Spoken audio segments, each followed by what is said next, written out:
Bom dia a todos, sejam bem-vindos ao call de resultados do Grupo SPF do quarto trimestre e ano de 2024.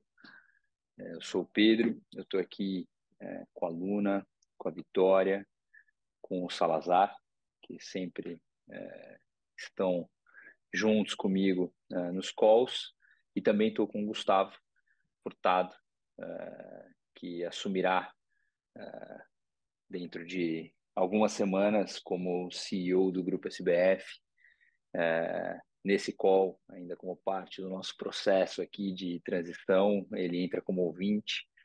Eu sei que há uma ansiedade para ouvir mais do Gustavo, mas nesse call ainda sou eu que vou conduzir, que vou responder as perguntas, e a partir do próximo a bola está com o Gustavo.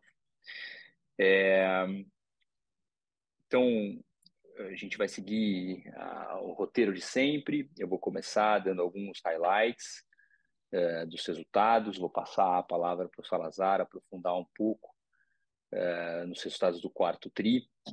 A gente abre para perguntas, eu e Salazar respondemos as perguntas e no final fazer um fechamento usual, para mim especial, por ser o último call como presidente do grupo, mas para fechar, me despedir e passar aqui o bastão para o Gustavo, certo? Então, entrando aqui nas principais mensagens na nossa leitura do resultado do quarto trimestre e do ano de 2024.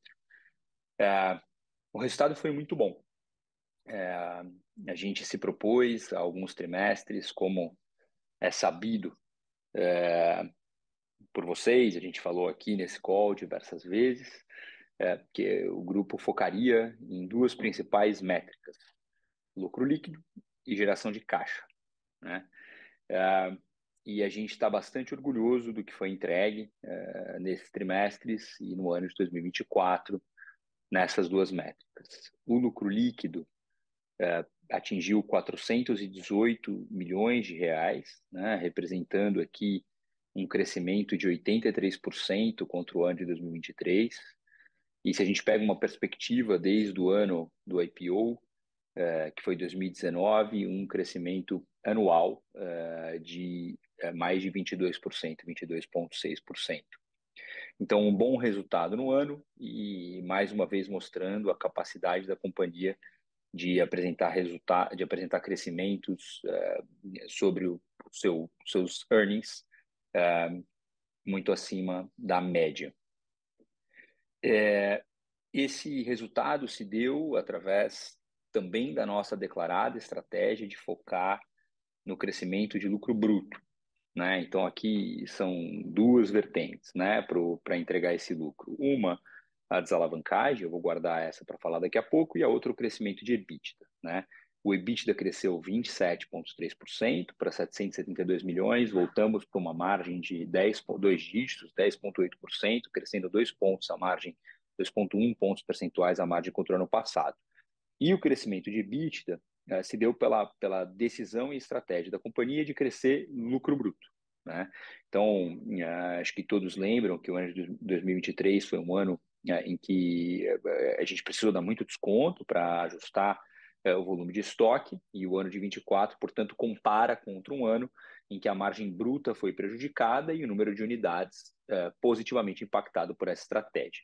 Então, em 24, o foco foi crescimento de lucro bruto. E a gente está bastante contente com o resultado disso. Então, na hora que a gente olha, é evidente que isso tem um impacto na receita, como era antecipado, mas o lucro bruto cresceu por conta de uma expansão de margem bruta de 2 pontos percentuais contra 2023. A margem bruta chegou em 49,2%. Então, a gente fechou essa recomposição de margem depois dos markdowns de 2023, né? Então, isso trouxe a componente do EBITDA. Além disso, o lucro líquido foi bastante positivamente impactado pela desalavancagem, né? E acho que a gente também conseguiu concluir esse processo de maneira muito eficaz e até mais rápido do que era antecipado. A gente chegou, no momento em que a gente desenhou esse plano, a 3,13 vezes dívida líquida sobre EBITDA, e a gente fecha o ano de 2024 com 0,38 vezes, né? Continuamos sendo bastante eficientes na gestão de capital de giro, né? A gente reduziu 7% o ciclo financeiro, os dias de estoque de FISA caíram, conforme a gente havia planejado, de 181 dias em 23 para 168 em 24. Alguns destaques aqui, depois eu abro um pouco, mas alguns destaques. A Centauro chegou a um faturamento de 4,5 bi e teve um resultado excelente, inclusive capitaneado pelo Gustavo, né, de crescer receita ao mesmo tempo em que expandiu margem bruta, né, o que é um grande desafio. A margem bruta da Centauro foi recorde, chegou a 50% no ano, e ainda assim a receita cresceu 4,4%. Né? E a Fisia atingiu 5,1 bi de receita, né? A companhia chegou nos 9 bi, tem um pouco de intercompany aqui, por isso que essa soma dá mais de 9 bi, mas o faturamento do grupo foi de 9 bi, com um crescimento praticamente flat contra 23. É importante a gente lembrar que a Fisia foi a que mais foi impactada pelos descontos em 23, então a receita foi flat, mas a margem subiu 2,1 pontos percentuais, e é a maior margem bruta que a gente tem nessa operação desde que ela é gerida pelo Grupo SBF, atingindo 43,7%. Né? Do ponto de vista operacional, o projeto que a gente definiu como prioritário para o ano de 24 foi seguir evoluindo em multicanalidade, e o grande projeto para o ano era a possibilidade de conectar a multicanalidade aos sellers da Centauro, né, as vendas de 3P, e a gente ativou, então, 100% das trocas do e-commerce, sejam elas feitas, tendo o consumidor comprado um produto vendido pela Centauro ou por um seller, podem ser trocadas em loja. Né? Esse projeto teve bastante sucesso, tanto numa perspectiva do consumidor, né, de poder resolver um problema de troca de uma maneira que para ele é mais conveniente, quanto do ponto de vista financeiro, seja por um frete mais eficiente, seja por uma compra que, em geral, nessa troca se reflete em aproximadamente 70% dos casos numa troca por um valor superior à compra inicial. Né? Então, entendo que a gente fecha este ciclo e esse ano de 2024 mais eficientes, mais rentáveis e com uma estrutura de capital bastante boa para o momento que o Brasil vive e para o que a gente acredita ser adequado para uma empresa de varejo brasileira. E esse resultado serve de base para a companhia seguir evoluindo e dar os próximos passos de crescimento sustentável, seguindo sempre um modelo de disciplina e resiliência que a companhia sempre teve nos seus 43 anos de história, para aproveitar as oportunidades dentro do mercado brasileiro. Destacando aqui alguns principais números, né? Eu falei alguns deles, mas eu vou reforçar, e vou reforçar aqui, então, quando a gente olha a receita líquida, eu tinha falado a bruta, né, de 9 bi, foi de 7,2 bi, né, um crescimento de 2,3 contra 2023. A margem bruta crescendo 2 pontos, né? Esse crescimento de receita com um crescimento de margem bruta de 2 pontos gera um crescimento de lucro bruto de 6,8%. Né? Novamente, esse foi o grande drive que a gente teve, 6,8 no quarto TRI e um pouco mais de 6,0, 6,1 no ano de 2024 fechado. A margem EBITDA passou dos 2 dígitos e resultou, então, num crescimento de 27% para 772 milhões de reais de EBITDA e 417 de lucro líquido, um crescimento de 83,3%. Mais uma vez, destacando a alavancagem, 0,38 vezes. Se a gente compara com o pico, que foi junho, né, de 2023, que era 3,1, caiu bastante, mas mesmo se a gente compara com o quarto trimestre de 2023, para pegar sazonalidades equivalentes, caiu 0,81 vezes, né, 0,81 turns. Então, a companhia tem 1 bilhão no caixa, sem nenhuma antecipação de recebível, e uma dívida líquida de menos de 300 milhões, de 296 milhões de reais, bastante sólida. Podemos passar adiante, por favor. Aqui pegando uma figura desde o IPO da companhia, né? Esse é o 24º call de resultado que a gente faz desde que a gente abriu o capital. Acho que isso mostra como a gente sempre compara um ano contra o ano anterior, né? A base de comparação às vezes pode enfatizar algum elemento, né? Então, acho que a gente tem que conseguir fazer esse zoom in e olhar para o resultado no detalhe, mas também fazer um zoom out e olhar um pouco do filme dessa companhia para a gente ver as possibilidades que o Grupo SBF tem e como ele tem aproveitado essas possibilidades ao longo do tempo, né? E daí a gente consegue ver que essa é uma companhia que cresce e cresce muito, né? A gente tem um CAGR aqui desde 2019 de 23%. É evidente que entrou aqui a operação de Fisia, né?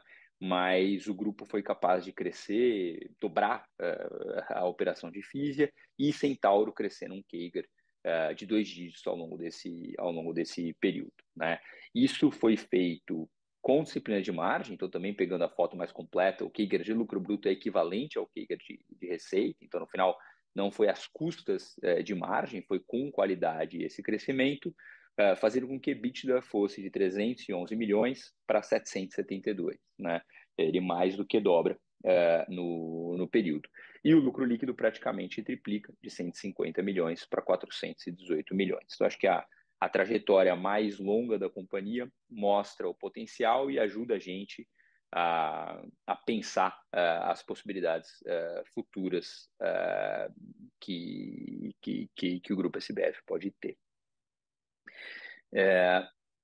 Avançando aqui, só fazendo aqui poucos destaques de cada uma das unidades de negócio, vou começar pela Centauro, né?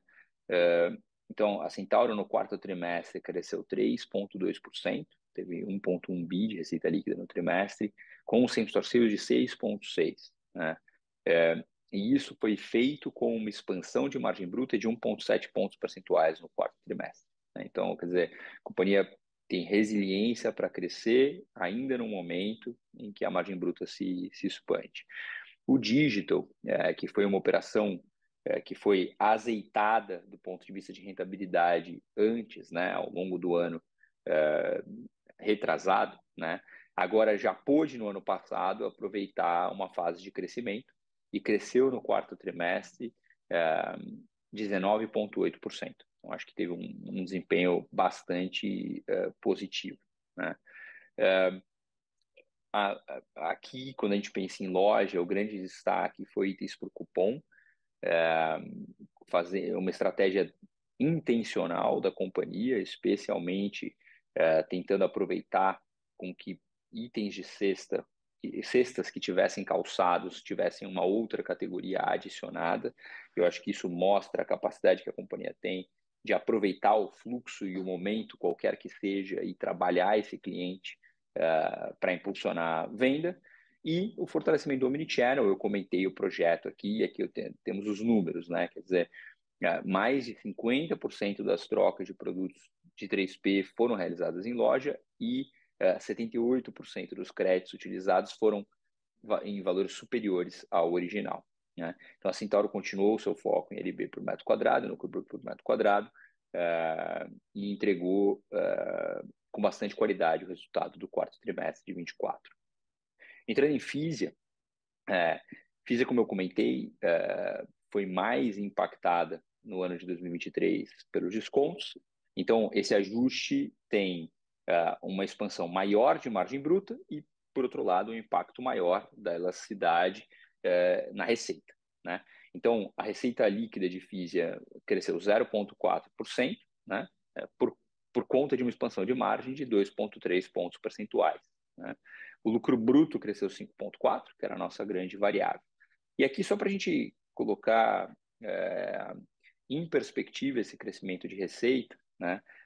Novamente, a base de comparação era uma base de comparação de muito markdown, são duas perspectivas que a gente gosta de oferecer. A primeira é o crescimento de lucro bruto, né, que eu acho que neutraliza um pouco esse impacto, e a segunda, para a gente ver a capacidade de crescimento que Fisia tem no Brasil, é só a gente pegar uma foto do quarto TRI de 23 contra o quarto TRI de 22, né, e aí a gente isola o efeito de flutuação de margem, primeiro para baixo e depois para cima. E quando a gente pega essa foto, o crescimento de Fisia, quarto TRI de 24 versus quarto TRI de 22, foi de 26,4%. A gente começou a pilotar a multicanalidade em Fisia, né? 8% das trocas já foram feitas em loja, a gente não faz uma divulgação ativa, que é um teste, mas acho que é uma jornada que a gente segue. E destaco aqui a redução de DEF de 14 dias entre os dois trimestres, e isso vindo de uma melhora sequencial de 42 dias contra o terceiro TRI de 24. Né? Então, bastante contente também com a consistência do resultado. Acho que o resultado veio no lucro, veio na rentabilidade, veio na geração de caixa, e ele veio da forma que a gente se propôs. Isso me deixa bastante contente e confiante. Então, eu vou passar aqui a palavra para o Salazar, entrar em mais detalhes sobre o resultado, explorar aqui como foi o nosso quarto TRI e o ano, e e depois eu volto para o Q&A. Tá contigo, Salazar. Boa, Pedro, obrigado. Oi, pessoal, boa tarde. Antes de mais nada, de passar aqui pelos resultados, né? Como o Pedro falou, hoje é a última divulgação de resultado que ele participa aqui junto com a gente, né? Então, também queria dizer, Pedro, que foi um orgulho, um prazer ter dividido esse palco, vamos chamar assim, nos últimos anos aqui com você. Acho que o trabalho que foi feito foi muito gratificante e com muitos resultados. Então, muito obrigado aí pela parceria. Falando aqui do grupo, né? Entrando um pouquinho mais em detalhes, acho que o primeiro ponto aqui na receita líquida no lucro bruto é que a gente vê um crescimento de receita consistente desde o quarto TRI de 2019, com CAGR aí de em torno de 17%, mostrando uma consistência bastante grande na entrega desse resultado, desse crescimento, e também mostrando, né, especificamente no último trimestre de 24, ainda que com uma base de comparação bastante grande, e ainda que com uma base de comparação bastante forte, né, no quarto trimestre, em termos de receita relativa aos preços mais promocionais que fizemos no ano passado, ainda assim conseguimos retomar a margem bruta, tanto em Fisia quanto em Centauro, e ainda apresentamos um crescimento. Então, isso aí mostra também um pouco a resiliência da marca, tanto Nike como de todas as outras marcas que a gente vende no canal multimarcas, que é a Centauro. O lucro bruto também, em contrapartida, crescendo também. A gente veio de um momento de muito desconto no ano passado, e a gente veio sistematicamente recuperando a margem bruta desde do início do ano de 2024, coroando com uma margem bruta a mais alta que a gente teve desde que a gente começou a trabalhar junto com a Fisia. E a gente vê também em relação ao último trimestre do ano passado, um crescimento de 2 pontos percentuais também na margem bruta, que gerou um lucro bruto crescendo em torno de 6,6% trimestre contra trimestre. Então, como o Pedro já mencionou, nossa estratégia de um crescimento seguro e responsável, ela deu certo, e a gente recuperou parte, a gente conseguiu aumentar o lucro bruto, apesar de um crescimento menor de receita, com a retomada dos preços, né, com a retirada dos descontos, a gente conseguiu crescer o lucro bruto em função dessa recuperação bastante saudável de margem bruta, que a gente acredita que a gente tenha atingido plenamente o nosso objetivo de 2024. As despesas operacionais também absolutamente sob controle. né? A gente tem um trabalho muito forte que foi iniciado no segundo semestre de 2023 e que gerou frutos ao longo de 24 como um todo, né? A gente teve, especificamente no segundo semestre de 2024, um pequeno acréscimo de despesas em função do provisionamento do bono do Grupo SBF, tá certo? De todos os funcionários do Grupo SBF. Como a gente vinha falando com o mercado antecipadamente, em 2023 a gente teve um resultado abaixo do que a gente esperava, portanto o provisionamento de bônus foi abaixo do que esperava.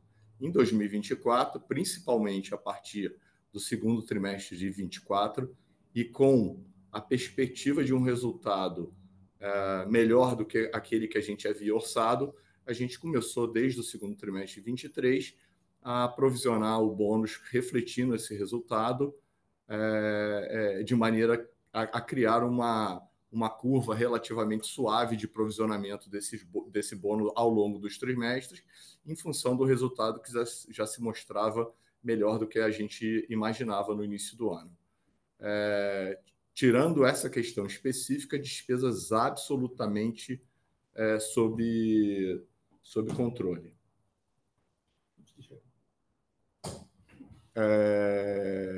Então, acho que um trabalho também muito forte de despesas que foi feito ao longo de 24.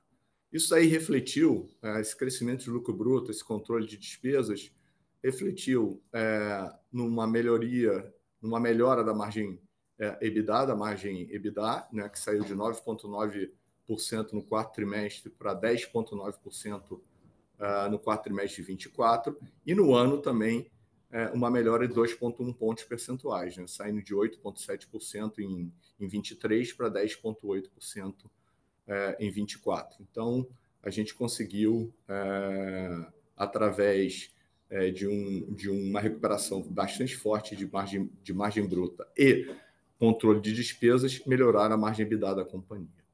O lucro líquido da companhia também foi muito impactado por todas as medidas que nós fizemos e, obviamente, a gente acrescenta dois fatores importantes, né? O primeiro, a gente trabalhou muito forte para a geração de caixa da companhia, reduzindo o endividamento da companhia, e com a redução desse endividamento da companhia, a gente pagou menos despesa financeira. Então, isso aí também foi um ponto importante. E o segundo ponto é que a gente também trabalhou muito forte na parte da alíquota efetiva de imposto de renda dessa companhia, né? Então, através de várias atividades, e mais notadamente nesse último trimestre, os juros sobre capital pago da Fisia para a SBF Comércio, a gente conseguiu otimizar a alíquota efetiva da companhia. Então, quando junta todos esses fatores, a gente melhora no ano a margem líquida da companhia em aproximadamente 2,5 pontos percentuais, atingindo um patamar de 5,8%. O fluxo de caixa também foi super positivo, né? Obviamente, a gente gerou 231 milhões de caixa livres nesse ano, né? Comparado com o ano passado, a gente, principalmente no quarto trimestre do ano passado, a gente aproveitou a sazonalidade do negócio para a gente conseguir vender o nosso estoque que estava em excesso. Esse ano, como a gente já entrou o ano de 2024 com menos estoque do que a gente tinha no início do quarto trimestre de 24, a gente pôde recompor as margens. Mesmo com a recomposição de margem, a geração de caixa foi positiva, né? A gente gerou 230 milhões de reais no quarto trimestre de 2024. A gente vê esse reflexo dessa geração de caixa ajudada pelo capital de giro, né? A gente vê o ciclo financeiro melhorando 8 dias em relação ao trimestre anterior, atingindo 112 dias. A gente vê o estoque também reduzindo, né? Então, a gente tem um comportamento de estoque já na Fisia mais próximo da realidade que a gente quer ter, né? E a Centauro se preparando aí para um possível melhor crescimento ao longo de 2025. A gente vê o PMP se estabilizando a partir do momento que você volta a comprar normalmente, né? Você ajusta o teu ciclo de compras. Parte do ajuste de estoque foi feito com vendas no passado e parte do ajuste de estoque foi feito com redução de compras. A partir do momento que você ajusta essa redução de compras, você começa a voltar para o patamar original ou estrutural de contas a pagar dessa companhia. E também no contas a receber, a gente fez um ajuste muito forte, principalmente a partir do quarto trimestre do ano passado, e agora é uma sintonia fina, né? Eventualmente, em algumas lojas específicas, você precisa estender um pouco o prazo de recebimento, em algumas campanhas específicas, você precisa estender o prazo de recebimento, mas nada que vai mudar de uma maneira super estrutural o nosso capital de giro. A gente acredita que está também numa situação de capital de giro bastante interessante. Então, quando você junta o resultado operacional da companhia, a redução do endividamento, a melhora na estrutura de capital de giro da companhia, a gente vê uma desalavancagem bastante grande, né?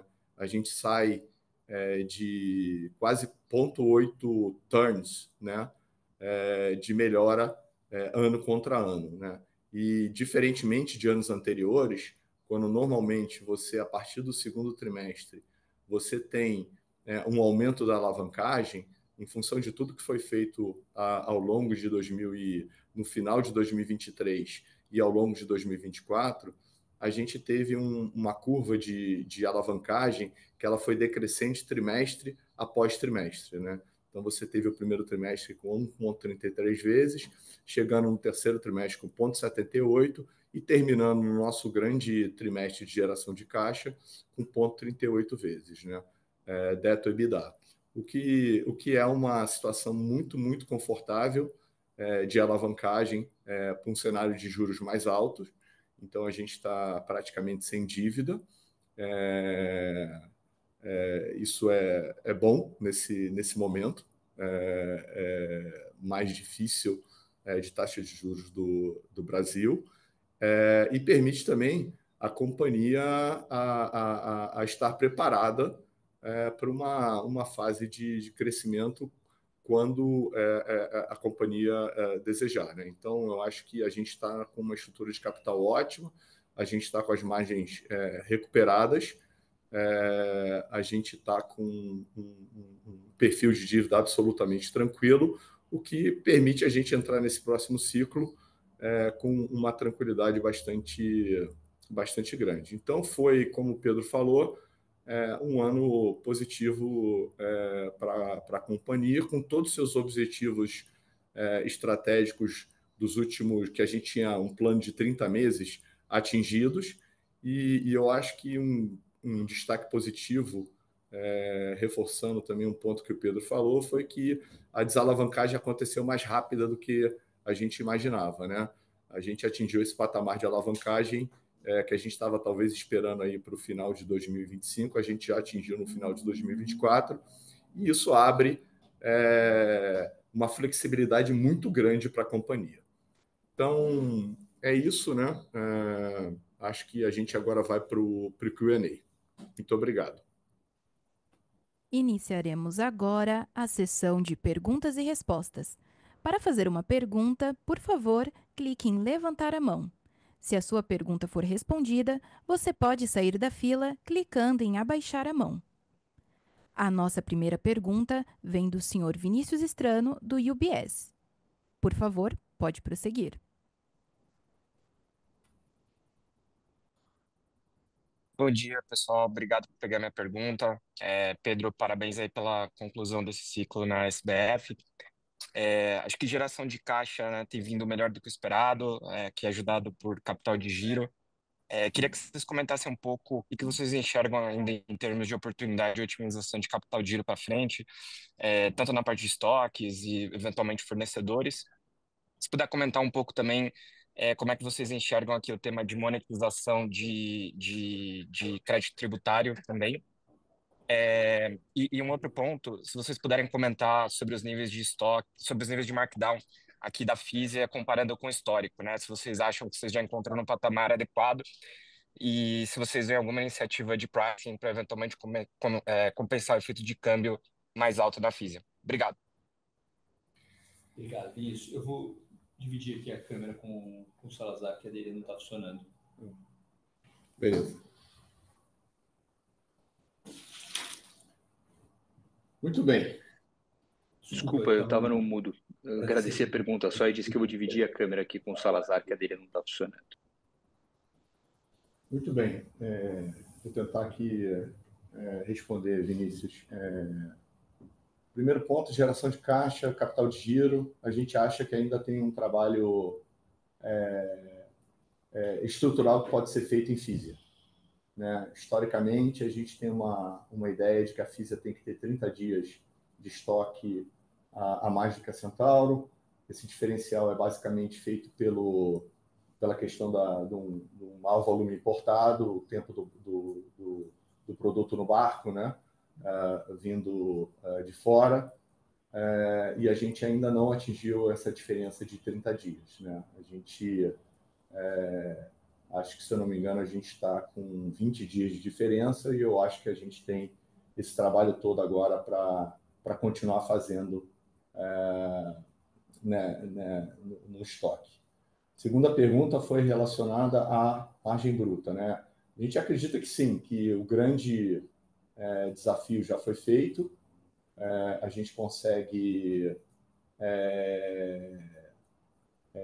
daqui para frente, ter ajustes pontuais, específicos, sempre visando a otimização dessa margem bruta, mas aquele grande push, né, de desconto que a gente havia dado e que a gente teve que recuperar, a gente acha que a gente teve sucesso. Com relação à monetização de impostos, acho que a gente vai continuar nesse ritmo de 2024. Né? Eu acho que, antigamente, né, a operação da Fisia, ela gerava muito crédito de ICMS, em função da maneira como a Fisia era operada antes da aquisição por parte do grupo SBF. E a partir do momento que a gente desenvolveu o canal de importação, né, que a gente passou a fazer o desembaraço e ter o canal de importação e fazer o desembaraço em Porto Seco, em Minas Gerais, a gente conseguiu destravar esse acúmulo. Né? A gente não mais acumula, a gente passou, inclusive, a consumir esse crédito. Então, eu acredito que a gente tem essa visão de que esse consumo de crédito ele vai continuar acontecendo, né? Em função dessas mudanças que a gente fez. Com relação à quarta pergunta, e aí eu estou aproveitando também, porque é uma pergunta parecida com a do Vitor Rogatis, do Itaú BBA, que eu estou lendo aqui, né, que apareceu aqui relação do câmbio. Né? Então, acho que a gente vem, nas últimas reuniões e interações com o mercado, a gente vem comentando que a gente tinha um plano histórico de ir conseguindo incentivos fiscais para a Fisia, os mesmos incentivos fiscais que a gente tinha na Centauro, certo? Então, logo no início, quando a gente comprou a Fisia, a gente conseguiu um incentivo fiscal do e-commerce. Depois, a gente, quando fez a migração dos SAPs, a gente conseguiu o incentivo fiscal do canal de importação. E faltavam basicamente 2 incentivos fiscais para a gente conseguir, que eram os incentivos fiscais de loja e o incentivo fiscal do atacado. E para a gente fazer esses incentivos fiscais, a gente precisava ter o CD próprio, né? Também que foi concluído no ano passado, quando a gente saiu do nosso parceiro logístico e internalizou a operação. Muito bem.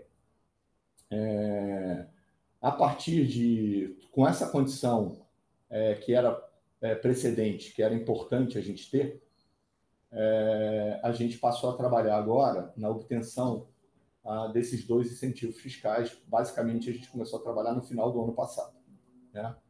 E eles vão ser graduais, né? Primeiro a entrada deles é gradual. Primeiro entra o incentivo fiscal de loja física, depois entra o incentivo fiscal do atacado.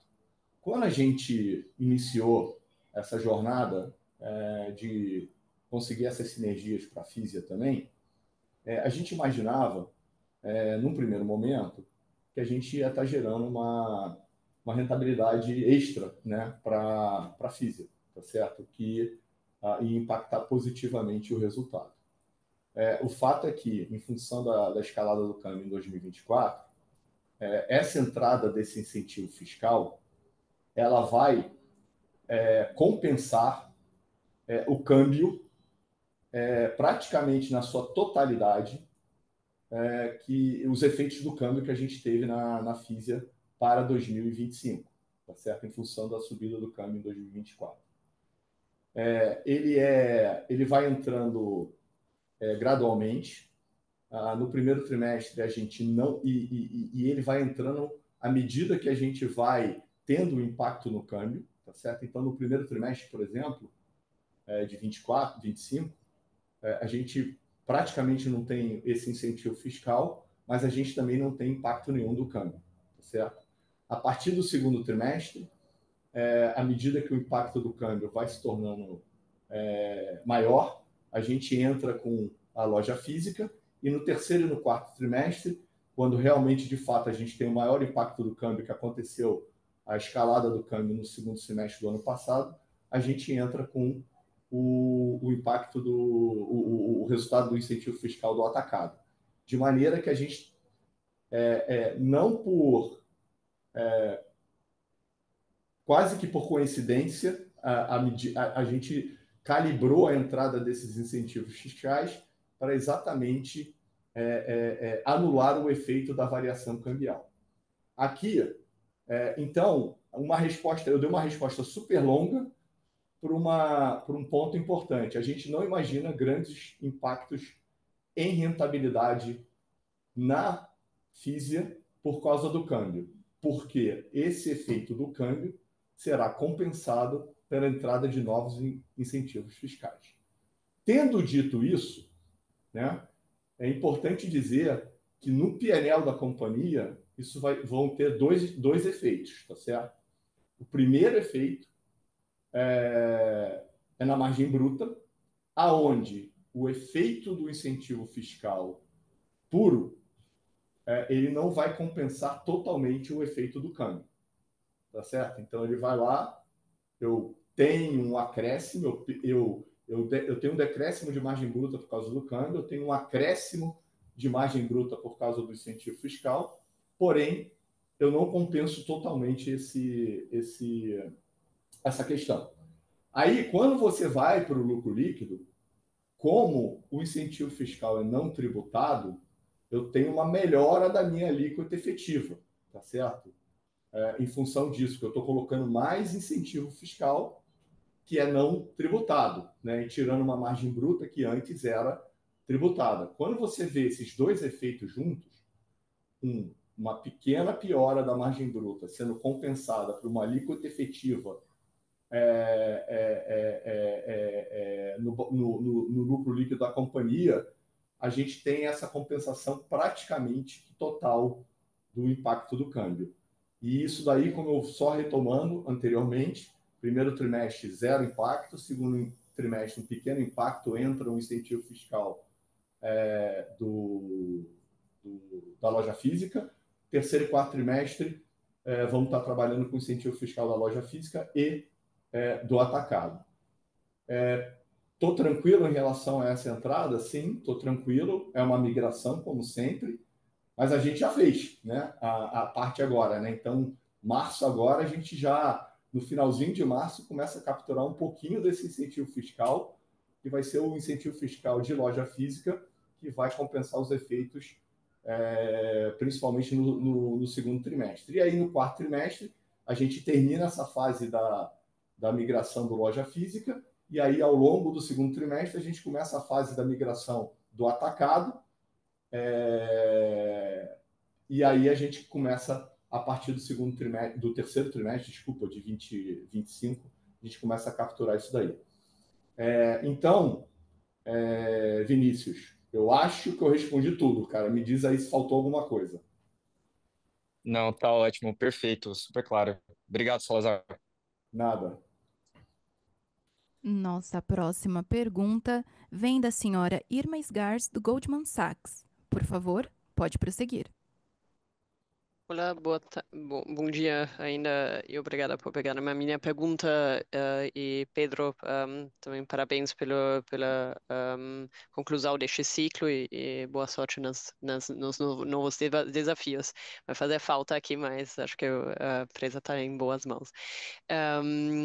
Perguntando um pouco sobre o comentário que de vocês, talvez Salazar, fez nos comentários iniciais sobre um potencial crescimento maior de Centauro este ano. Então, eu queria que vocês talvez desenhassem um pouco como que a gente deveria pensar sobre este crescimento, especificamente na Centauro, mas talvez até espiar um pouco para a Fisia para este ano, o que vocês estão vendo atualmente, neste momento do consumidor, mas também da disponibilidade, aí acho que vai mais para a Fisia, do atacarejo, de fazer estoques, de se estocar e planejar. E principalmente, obviamente, eu estou perguntando menos pela perspectiva de FX, que acho que vocês não vão repassar tanto, mas mais por uma questão de macro, do juro maior.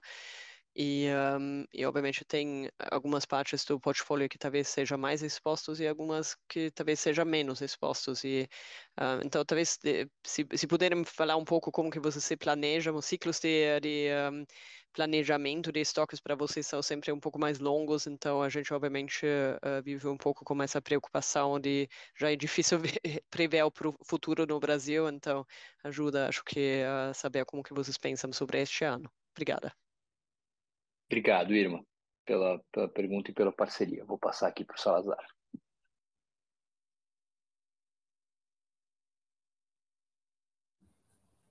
Muito bem. Tá me ouvindo, né, Irma? Muito bem. Eu acho que quando eu quis falar perspectivas de crescimento para a Centauro em 2025, eu não estava falando especificamente do ano de 25, né? Eu estava dizendo que a companhia está pronta para uma fase de crescimento e a gente acredita que as oportunidades de crescimento elas continuam existindo, tá certo? A gente vai fazer um trabalho, obviamente, muito forte para continuar aumentando o lucro bruto da companhia nesse ano, otimização, maximização que a gente puder de same-store sale, né? A gente tem um trabalho grande que está sendo feito pelo Gustavo lá e que eu acho que a gente ainda não começou a colher todos os frutos desse trabalho que está sendo feito, né? Ele assumiu a Centauro em 23, basicamente trabalhou o ano de 2024 inteiro. A gente começa a ver alguns frutos sendo colhidos já no segundo semestre desse ano, mas a gente acredita que muitas das coisas que estão sendo feitas, elas vão ajudar o ano de 2025. Tendo em vista perspectiva de crescimento, se você olhar quando eu falei que a companhia agora ela está, vamos dizer assim, destravada para crescer, no sentido de que a gente continua com possibilidades, né? A gente acredita que a gente está num mercado que é favorável, né? A prática de esportes é grande, a gente acredita que a gente tem espaço para expansão de lojas, tanto em Fisia quanto Centauro, e a gente acredita que agora a gente está com a estrutura de capital correta que permite a gente fazer isso, tá certo? Aí, voltando à sua pergunta, né, com relação ao macro, eu acho que a gente tomou esse cuidado em 2025 especificamente, quando a gente fez as compras para 2025, como você mesmo falou, normalmente é feito com 1 ano de antecedência, a gente ainda estava investido do plano de ser bastante cauteloso no crescimento, né? Então, essas compras foram feitas para um cenário onde a gente garantia que entregasse a venda, né? A gente não foi otimista ao ponto de achar que porque a gente agora está com uma estrutura de capital, ou estaria com uma estrutura de capital adequada, que a gente poderia, então, correr mais riscos, né? A gente sabia que o cenário macro brasileiro é complexo ainda, a gente sabe de taxa de juros, inclusive seria meio contraditório a gente estar trabalhando para reduzir a alavancagem e ter uma estrutura de capital adequada, e ao mesmo tempo estar imaginando que o 2020, porque a gente passaria para enfrentar um cenário de taxa de juros mais adverso, e ao mesmo tempo a gente estaria se planejando para um cenário de um crescimento macro mais forte, né? Então eu diria que talvez assim, na nossa visão, a gente já fez um cenário novamente seguro e responsável, de maneira que a gente não imagina nenhum tipo de ajuste que eu precise fazer para 2025 em função de talvez um excesso de otimismo quando foi feito o planejamento de 24. A gente já fez um planejamento relativamente seguro e responsável, né? Um pouquinho mais ousado, talvez, do que o planejamento que foi feito para 2024, mas nada que a gente vai correr o risco de ter que terminar com mais estoque, ou de ter que acertar compras, ou de ter que descontar. Então, eu acho que a gente está com a estrutura de capital adequada, a estrutura de compras e de estoque adequada para esse ano de 25 e com uma flexibilidade muito grande e oportunidades de crescimento que a gente vê para além do ano de 2025. Eu não sei se eu te respondi completamente, Iama. Não, ficou bem claro, obrigada. Talvez algum comentário sobre como que vocês veem o canal de atacado para para Fisia, né? Obrigada. Beleza. Só Então, para o canal completar. de atacado... ótimo.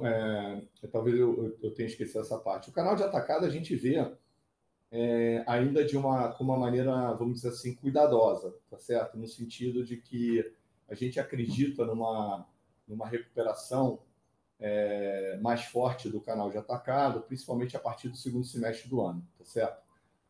A gente entende que faz parte da dinâmica do mercado. Obviamente, o crescimento que a gente teve com os nossos canais DTC foi muito forte em Fisia.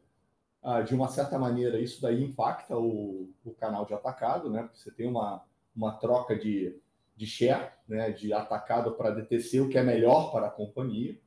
E, ao mesmo tempo, também, o canal de atacado ele foi afetado diretamente pelos nossos descontos, né? Os descontos que a Fisia fez para poder reduzir o seu nível de estoque. E esse canal ele demora a ter talvez a confiança necessária para comprar, tendo em vista a perspectiva de perder dinheiro caso os descontos continuassem sendo praticados. A gente acredita que ao longo de 2024, com toda essa retomada de margem bruta que a gente teve, a gente mostrou para esse canal que não tem essa preocupação de que os descontos vão continuar.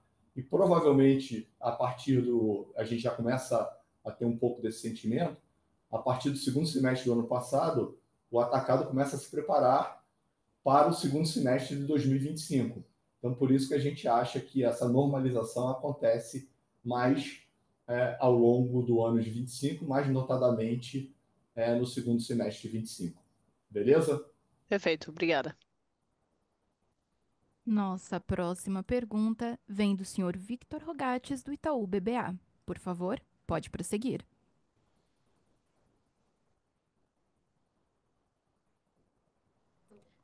Senhor Victor, seu microfone está aberto, o senhor pode prosseguir com a pergunta.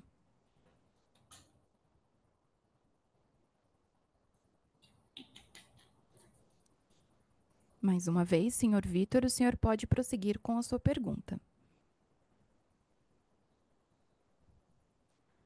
A nossa próxima pergunta vem do senhor Eric Wang, do Santander. Por favor, pode prosseguir. Bom dia, obrigado por pegar nossas perguntas e parabéns aí, Pedro, pela conclusão do ciclo aí. Acho que puxando aqui, né, para o lado das perguntas, uma primeira, acho que um tópico que a gente, talvez um pouco follow-up, né, na pergunta da Irma, que acho que deve ganhar um pouco mais de relevância daqui para frente, né, acho que principalmente olhando para crescimento, expansão, tendo em vista aí esse ajuste bem importante que vocês entregaram ao longo de 24, né? Então, se puderem comentar um pouquinho, um pouco de como que vocês enxergam, talvez, né, até dependendo de como esse ano, né, se comportar, o que poderiam ser eventuais triggers aí para talvez a gente ver um pouquinho de aceleração, seja em aberturas de Centauro, Fisia, e também principalmente olhando para o lado de renovações, né? Acho que a gente ainda tem um parque legado em lojas da Centauro, então assim, pensando em termos de mais renovações aí para o formato G5, o que a gente poderia esperar, como é que está a cabeça da empresa nesse contexto. E acho que aí, finalizando aqui em termos de perguntas, acho que vocês mencionaram um pouco, né, que o ano de 24 teve esse foco aí entre, né, algumas prioridades estratégicas, né, da integração das trocas ali nas lojas. Então, se a gente puder olhar para 25, o que talvez seja desse lado operacional, né, falando um pouco mais, um foco um pouco mais estratégico aí que a gente vai poder acompanhar e que vocês vão também estar falando aí com um pouco mais de recorrência. Obrigado. Obrigado, Eric. Obrigado. Vou passar aqui a palavra para o Salazar.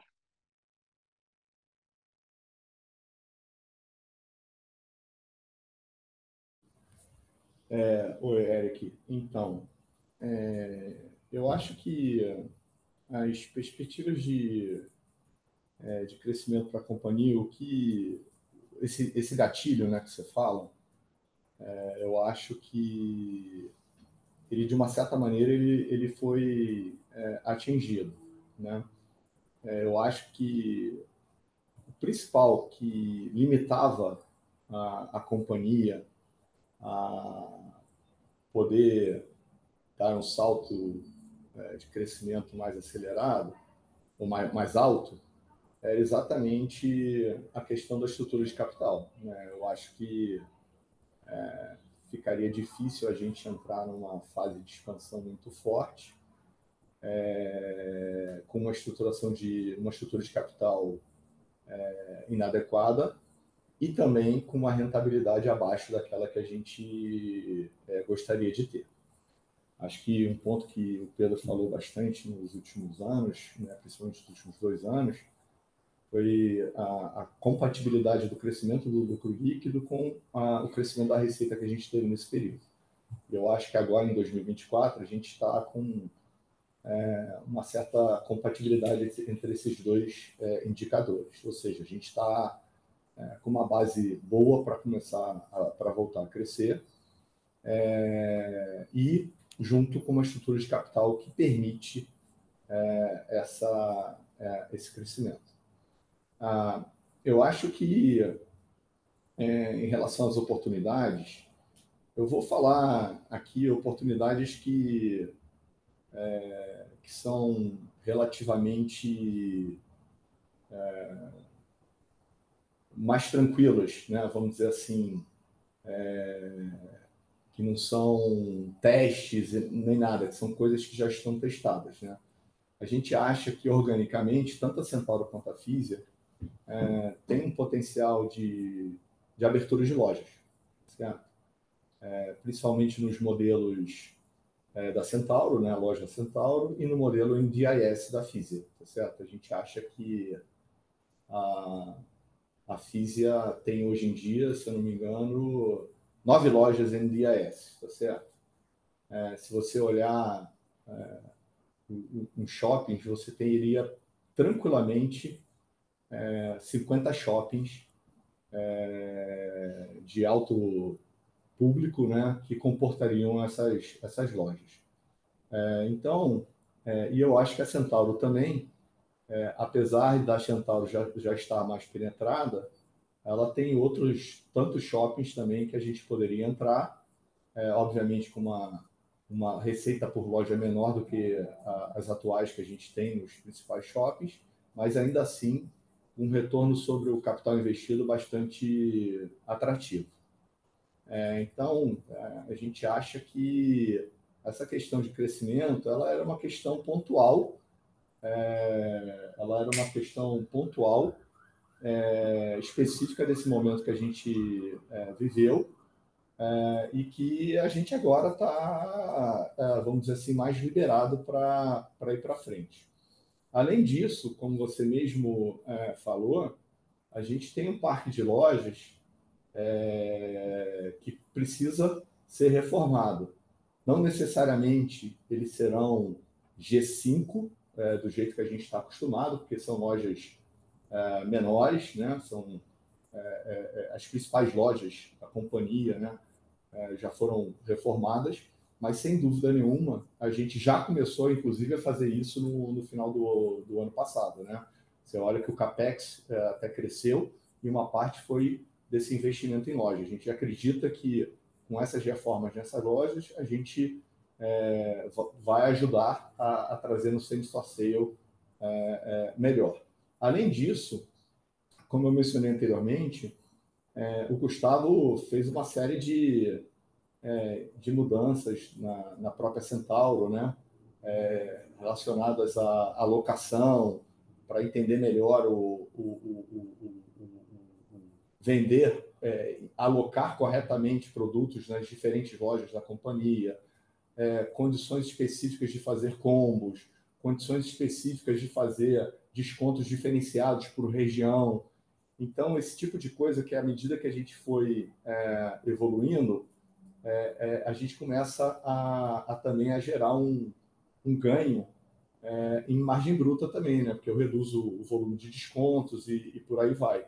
Então, eu acho que todas essas questões específicas e também a própria multicanalidade, que a gente passou o ano inteiro trabalhando para entregar isso no final do ano e a gente agora entregou no final do ano. A gente vai ter um ano inteiro agora de todas as questões de multicanalidade que a gente fez ao longo de 2024. Né? Então, quando você junta todas essas questões operacionais, eu acredito, e também as questões orgânicas, né, de potencial de mercado, a gente acredita que essa trava que a gente tinha, ela estava limitada não a um mercado, mas sim a questões específicas dentro da companhia que foram resolvidas e que, portanto, a gente pode começar a pensar em algo mais agressivo.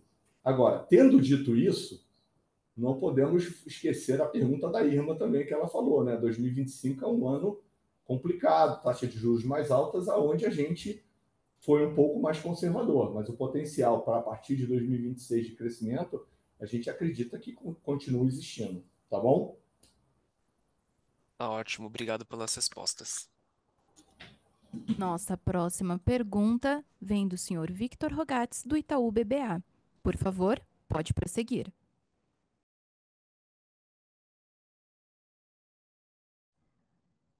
Seu microfone está aberto e o senhor pode prosseguir com sua pergunta.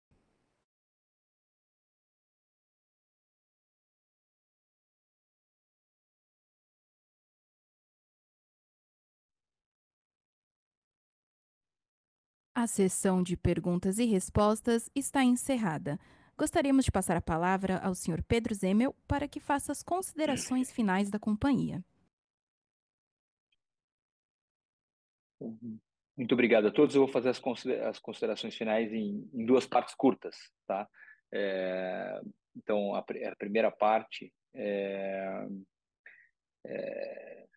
apresentar uma pessoa que já é conhecida de vocês, mas que esteve aqui comigo nessa jornada por todos os 12 anos que eu tive na companhia e todos os 9 em que eu tive como CEO tocando os projetos mais críticos e os negócios mais importantes e o que eu avalio como uma jornada de sucesso. Se foi assim, tem muito da contribuição dele. Então, Esse foi meu último call e o próximo é o primeiro dele. Então, queria passar a palavra para o Gustavo aqui e depois eu volto para as minhas considerações finais. Contigo, Gustavo. Bom dia, pessoal. Bom, antes de mais nada, eu queria parabenizar o Pedro pela trajetória. Eu acho que os números que a gente apresentou aqui coroam o fim da trajetória, mas nem de perto retratam o que foi a liderança do Pedro ao longo desses 9 anos como CEO. Eu tive a oportunidade e o privilégio de acompanhar de perto e me inspirar ao longo desses 9 anos, né? Então, mais uma vez, Pedro, parabéns. A sua trajetória foi incrível. E, bom, a ideia aqui é dar um alô. Eu acho que ao longo dos próximos meses a gente vai ter chance de se conhecer melhor, de falar mais sobre o negócio do grupo, mas brevemente aqui, em abril, eu completo 12 anos de companhia, né? E ao longo desses 12 anos, eu tive a possibilidade de liderar várias áreas e, consequentemente, está muito próximo de vários projetos que eu considero que foram centrais para o desenvolvimento da companhia. Então, eu participei bastante da escalada do digital, participei muito da nossa implantação das soluções de multicanalidade, da conceitualização da nossa G5. Mais recentemente, fui responsável pelo projeto de integração de FISE ao grupo, depois liderei a área de SBF Ventures e, finalmente, mais recentemente, eu tive o privilégio e a oportunidade de liderar a Centauro, e é muito legal, ao fim de 2 anos, poder apresentar aqui os melhores resultados históricos de Centauro. Então, eu estou muito animado com esse novo desafio, e estou muito confiante que a gente vai conseguir continuar a escrever mais um capítulo de sucesso de uma empresa que, ao longo dos últimos 44 anos, veio inovando e veio marcando a indústria esportiva como um todo. Então, mais uma vez, era para dar um alô. Em breve a gente vai estar junto. E antes de voltar a bola para o Pedro, eu queria desejar um super sucesso para ele nessa nova empreitada. Eu tenho certeza que ele vai ter, mas de qualquer forma, Pedro, desejo muito sucesso e obrigado, cara. Obrigado. Contente de encerrar o ciclo dessa forma, com bons resultados, com uma sucessão interna e de ver que a companhia a gente passa, né? E a companhia fica, e a companhia vai evoluir, vai partir daqui para saltos muito maiores sob a liderança do Gustavo. E para encerrar, eu queria só agradecer aos bancos e a parceria, especialmente dos analistas de sell-side, agradecer a todos os acionistas, agradecer ao conselho pela parceria ao longo dessa jornada, e agradecer ao time de RI. Esse é o meu 24º call, e fazer um agradecimento especial aqui, dizer que a minha confiança na companhia está pela chegada do Gustavo, mas está pela parceria que ele vai construir com o Salazar. Esse é meu 24º call de resultado e é o 24º call que eu faço junto com o Salazar. Foi uma jornada incrível aqui de reestruturação, de IPO, de follow-on, de M&A, e a gente só está aqui nesse lugar porque o Salazar estava junto e estava sendo uma mão firme aqui em conduzindo a companhia, e eu fico contente que ele vá seguir agora construindo o futuro da companhia junto com o Gustavo. Então, obrigado, Salazar. Obrigado a todos. É isso. Tchau.